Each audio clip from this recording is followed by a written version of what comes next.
मैं आज आपको शॉप ड्राइंग कैसे पढ़ते हैं उसका एक मुकम्मल तरीका सिखाने जा रहा हूँ।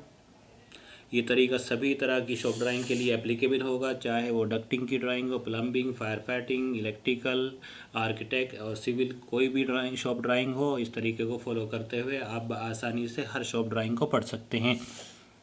के बाद हर सिस्टम के लिए हम लोग अलग से स्टडी करेंगे और टेक ऑफ कैसे करते हैं, मटेरियल कैसे निकालते हैं और ड्राइंग को डिटेल में कैसे पढ़ा जाता है, वो अलग वीडियो में सेपरेट सिस्टम के लिए सेपरेट स्टडी करेंगे।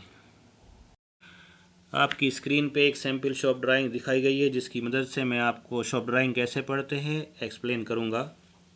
आपकी आसानी के लिए मैंने इसमें कुछ बॉक्सेस ड्रा किए हैं। अगर आप दाईं तरफ नीचे की तरफ जाएंगे, इस बॉक्स के अंदर टाइटल ब्लॉक है जिसमें प्रोजेक्ट का नाम होगा, जोन का नाम होगा, एरिया का नाम होगा जिसके लिए ये शॉप ड्राइंग बनाई गई है। फिर अगर सबसे नीचे देखेंगे वहाँ पे शॉप ड्राइंग का नंबर होगा, रिवीजन होगा और इसमें स्केल भी दिया होगा। ये सबसे इम्पोर्टेंट पार्ट है ड्राइंग का, क्योंकि इसमें स्केल है जिसकी मदद से आपको साइड पे मेज़रमेंट करना है। अगर आप ऊपर जाएंगे तो वहाँ पे एक लिस्ट लीजेंड की है, उसमें जो ड्राइंग के अंदर शॉर्टकट दिए हुए होते हैं, उस अगर आपको उसकी फुल फॉर्म नहीं पता तो आप इससे लीजेंड की लिस्ट में देख सकते हैं।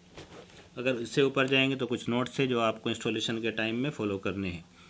फिर आप लेआउट में जाएंगे तो वहाँ पे आपको कुछ सर्किल हॉरिजॉन्टल नज़र आएगी और कुछ वर्टिकल नज़र आएगी।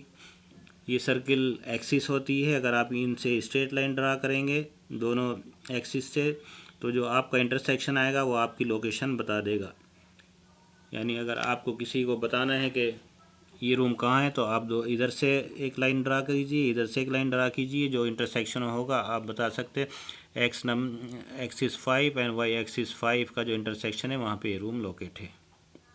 मैं आपको और आसान करने के लिए ये टाइटल ब्लॉक एनलार्ज करके दिखाता हूँ और एक्सप्लेन करने की कोशिश करता हूँ।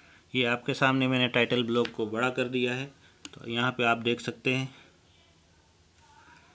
ये आपकी जोन का नाम है। फिर ये ड्राइंग का टाइटल है, ये HVAC डक्टिंग की ड्राइंग है। अगर आप ये पाइपिंग की ड्राइंग होगी तो यहाँ पे लिखा होगा पाइपिंग ड्राइंग, कौन सा पार्ट है। फिर आप नीचे जाएंगे तो यहाँ पे शॉप ड्राइंग का नंबर लिखा होगा और लास्ट में ये रिवीजन नंबर लिखा होगा। यहाँ पे ये रिवीजन इसका ये रिवीजन 5 दिखाया है। फिर अगर आप ऊपर आएंगे तो ये आपको स्केल नज़र आएगा। ये सबसे इम्पोर्टेंट पार्ट है ड्राइंग के अंदर, जिसकी मदद से आप साइट पे इंस्टॉलेशन कर सकते हैं। स्केल क्या होता है ये मैं आपको अलग से इसी सीरीज़ में बताऊंगा। जो ड्राइंग का दूसरा पार्ट है लीजेंड, वो मैं आपकी आसानी के लिए मैंने एनलार्ज किया है, आप देख सकते हैं। अगर आपको कोई डक्टिंग की ड्राइंग है उस पर लिखा हुआ है SAD, तो यहाँ से आप देख सकते हैं SAD का मतलब है सप्लाई एयर डक्ट। कहीं पे DN लिखा है तो यहाँ पे देख सकते हैं DN का मतलब है डाउन। अगर कहीं पे लिखा हुआ है BOP, इसका मतलब है बॉटम ऑफ पाइप। अगर कहीं आप मिलेगा BOD, उसका मतलब होगा बॉटम ऑफ डक्ट। अगर कहीं पे लिखा हुआ है VD, तो उसका मतलब होगा वॉल्यूम डैम्पर्स। तो इसलिए इसकी मदद से आप कोई भी ड्राइंग के अंदर अगर आपको कुछ किसी आइटम पे लिखा हुआ है और आप उसको नहीं समझते तो यहाँ आके आप उसको चेक कर सकते हैं। फिर और ऊपर आएंगे तो आपको नोट्स लिखे मिलेंगे। उस नोट्स में आप पढ़ के उस ड्राइंग को समझने में आपको आसानी होगी। यहाँ पे हम देखते हैं ऑल डायमेंशंस आर मिलीमीटर। तो इस ड्राइंग के अंदर जितनी भी डायमेंशन हमें मिलेगी वो मिलीमीटर में होगी। और इसमें कुछ नोट्स ऐसे भी है जो आपको एग्जीक्यूशन के टाइम में फॉलो करने हैं। ड्राइंग में जो स्केल लिखा होता है उसका क्या मतलब है, उसको कैसे पढ़ते हैं और उसको साइड पे कैसे अप्लाई करना है, ये मैं आपको अब एक्सप्लेन करने जा रहा हूँ। ये स्केल 1:100 भी हो सकता है और 1:50 भी हो सकता है, 1:75 भी हो सकता है। इसकी कोई भी वैल्यू हो सकती है और कोई भी वैल्यू हो, इससे कोई घबराने की ज़रूरत नहीं है। जो डिज़ाइनर ने जो स्केल लिखा है हमें वो स्केल पढ़ना है और उसके अकॉर्डिंग कैलकुलेशन करनी है साइट पे इंस्टॉलेशन के लिए, और ये बहुत ही आसान है।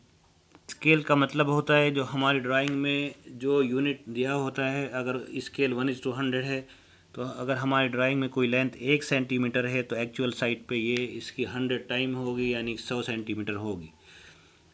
अगर हमारी ड्राइंग में कोई किसी चीज़ की लेंथ 2 सेंटीमीटर है तो हमें साइड पे वो 200 सेंटीमीटर लंबी लगानी है, यानी 2 मीटर की। 1 मीटर में 100 सेंटीमीटर होते हैं। तो अगर स्केल 1:100 है तो ये बहुत आसान है, जितने सेंटीमीटर आपका मेज़रमेंट ड्राइंग पे आएगा इतने ही मीटर आपको वो पाइप या कोई चीज़ साइड पे लगानी होगी। ये आपके सामने एक सैम्पल कैलकुलेशन करने जा रहा हूँ मैं। हमारे पास स्केल है 1:100 और ये पाइप लेंथ जो हमने मेज़र की है मेजरिंग टेप से ड्राइंग से ये 10 सेंटीमीटर है।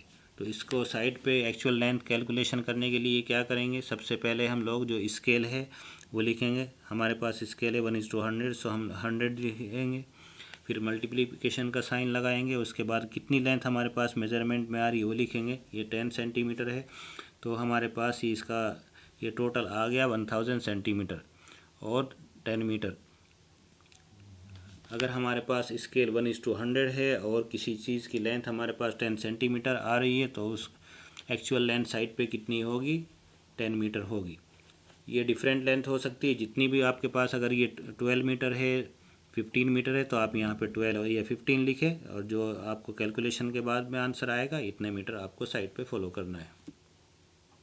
अब अगर इसके हमारे पास स्केल है 1:75 तो ये भी बहुत सिंपल है, सेम फार्मूला अप्लाई करेंगे हम लोग।